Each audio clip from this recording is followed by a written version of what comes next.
amazing archaeological discovery of North America. Fossil footprints prove humans populated the Americas thousands of years earlier than we thought. Pristine footprints. Look at this. You can see 5 toes on most of these. Our species began migrating out of Africa around 100,000 years ago. This is what the theory says, aside from Antarctica. The Americas were the last continents humans reached, with the early pioneers crossing the now submerged Bering Land Bridge that once connected eastern Siberia to North America. At times throughout the Pleistocene Ice Age, which ended about 10,000 years ago, large ice sheets covered much of Europe and North America, and the water locked in these ice sheets lowered the sea level, allowing people to walk the bridge from Asia through the Arctic to Alaska. But during the peak of the last glacial cycle, their path south into the Americas was blocked by a continental-wide ice sheet.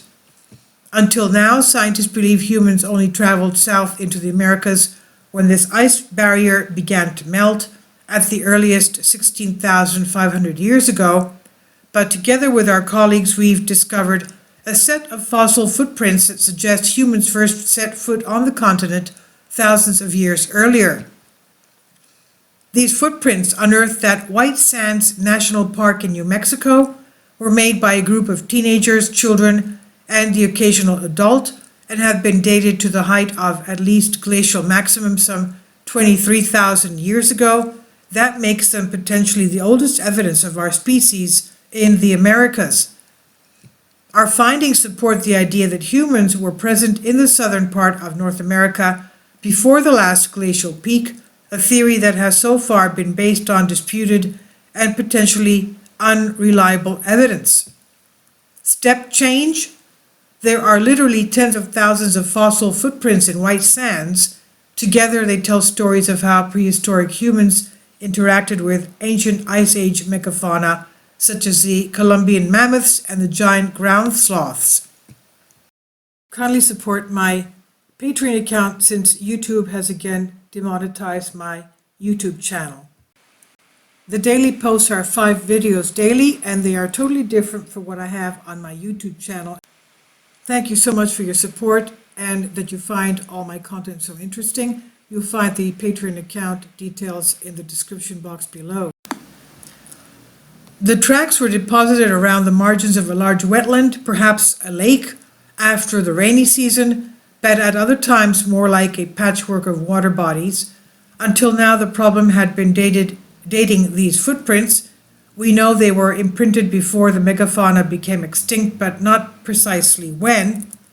This changed in September 2019 when the team found tracks with undisturbed sediment above and below them.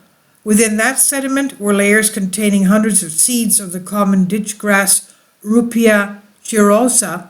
These seeds, when radiocarbon dated, would reveal the age of the footprints themselves. Analysis revealed that the seeds range in age from 21,000 to 23,000 years old, suggesting humans made repeated visits to the site over at least 2,000 years.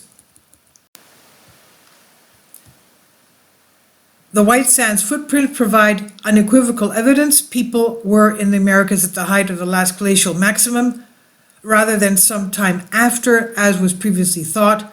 That's a big deal for our understanding of the peopling of the Americas and the genetic composition of indigenous Americans.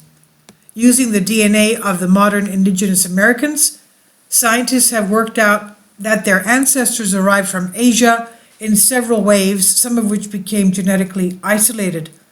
The cause of this isolation is not clear. Now, our new footprint evidence provides an explanation suggesting that the earliest Americans were isolated south of North American ice sheet, only to be joined by others when that sheet melted.